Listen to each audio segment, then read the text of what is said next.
This is called circuit bent jigsaw, and it's an attempt to replicate those processes involved in glitch art. So things like circuit bending and data bending.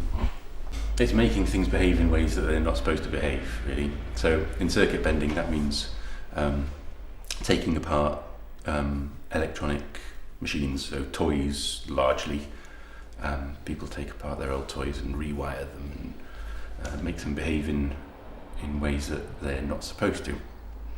And in data bending, that's working with a digital file, like for example a JPEG, taking it, opening it up, messing about with the code, saving it back as an image, and then that completely distorts colour, position, creating a glitched image. So it's that kind of aesthetic that's at the heart of glitch art. So I'm trying to take those principles, those processes, out of their electronic context, put them into a traditional format like jigsaws. So it's kind of like what glitch art would look like if the Victorians had been into glitch art. So yeah, the very start of this was thinking about how digital and analog kind of have this circular relationship. Because I'm interested in glitch, I immediately started wondering what glitch would look like in those traditional physical media. And because a lot of glitch art uses old toys, I started thinking about jigsaws and how that would be represented in jigsaws, because they're a great example of 1,000 pixels. You can. I figured it would be a good place to start trying to glitch those sort of images. They're a bit of a mix of scenes, really. I didn't choose them, I randomised their choices. I found a company who could... I should probably skip back and explain how this can actually work, because I've had all of the jigsaws cut along the same pattern so that you can take a piece out of one position and put it in the same position in another jigsaw. So these are all images that company already sell. It was quite important that they were authentic in the way that circuit bending uses people use their own old toys and machines, so they should be genuine, authentic materials. So we've got a mix of scenes, really, but no aesthetic choices has gone into choosing them at all. They were all just picked out of a hat. The way this works is every Friday I sit over there. Well, I don't sit actually. I don't sit down for 6 hours. I roll a dice and I start at A1. So I load an image similar to how a computer image is loaded. And these 6 jigsaws are all numbered 1 to 6.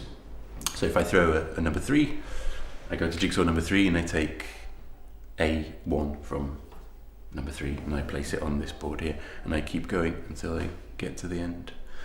And so in the end I'll end up with 6 randomised jigsaws.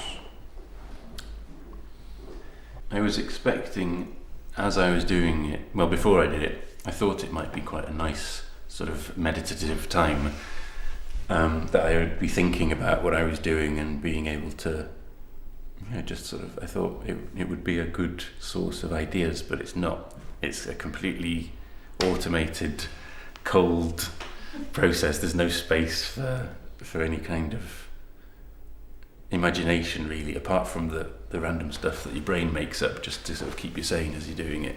There's an aspect of the marathon runner about it. There are dark times around the sort of middle bit where it doesn't seem to be progressing at all. And it's not a creative process. That's the important thing. So you don't really get much out of it in terms of satisfaction. It's a purely constructive process. There's no creativity there at all. because the creative act was about 6 months ago when I decided what the system would be, and now I'm just acting it out. So I guess when the last piece of the sixth one goes in, that's the end of the process. Yeah, that's when the system has completed or not its job. We'll see how it goes. There's still a great possibility for some enormous glitches yet. In a few of these, there's a couple of anomalies that have come up that have meant that a piece is too big to fit in a certain place. There are certain areas, for example, this one over here has got on B36 an anomaly where the piece that was chosen was too big to go in. So at that point I've got a few choices. I can either cut it down, and that's a very human solution to a very automated process, so I think that doesn't really work. Or I can move on to the next one, because actually it's only jigsaws number 2 and number 6 that have got this anomaly. So the next one definitely will be able to fit, so I could do that. But that would suggest that the system is learning somehow, that there's some sort of artificial intelligence, and there's obviously no learning involved in this process. I'm just following the program. And so the other choice is that it's left blank, so that the information is rejected, or there's a discrete unit which doesn't accept that information. So it's left blank. So if it was an image, there's no color information in there, so it would be black. But in this case, it's the backing board of the frames. So that's blank. And another type of glitch that's come up is in this one over here. Down the middle, it was just because of the way jigsaws are made, the way they come together in the middle, there's a natural sort of split down the middle, and there was basically a sort of perfect storm that all the pieces around this piece ended up the big versions of the ones they could be, and the one in the middle doesn't fit in there. So that's two different types of conceptual glitches that I've got going. Well, I think ideally everybody should sit down and watch 5 or 6 hours of the complete performance. I genuinely think that is the best way to experience it. Obviously, don't think many people are going to do that, but in the gallery I've got the TV showing a speeded up process, so it takes only about an hour and 20 minutes then, so that's almost doable. Yeah, I mean, it is all about the process. I don't think just seeing the finished pieces alone is enough, really. I think ideally it's good to come to the space and see it actually happening, or to get it streamed online as well, live. So that's a good way to experience it as well. So a lot of my work is about trying to find those underlying principles or an underlying code, stripping everything back, and then through doing that you find the worth of that human layer on top. And in this project it was quite an unexpected thing that came out of it. Again, was because I've become the system.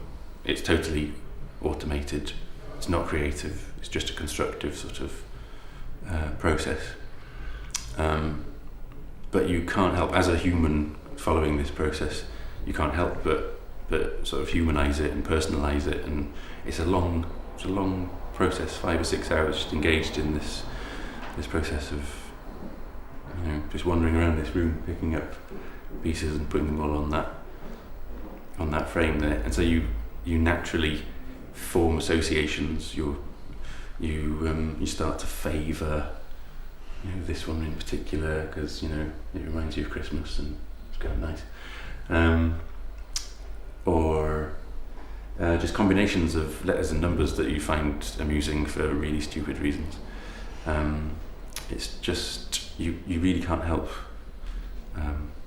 humanising it. So that was quite pleasing to come out of it as well. That sort of against my will, I'm trying to be as automated and cold as possible, but you can't help just be sort of human about it.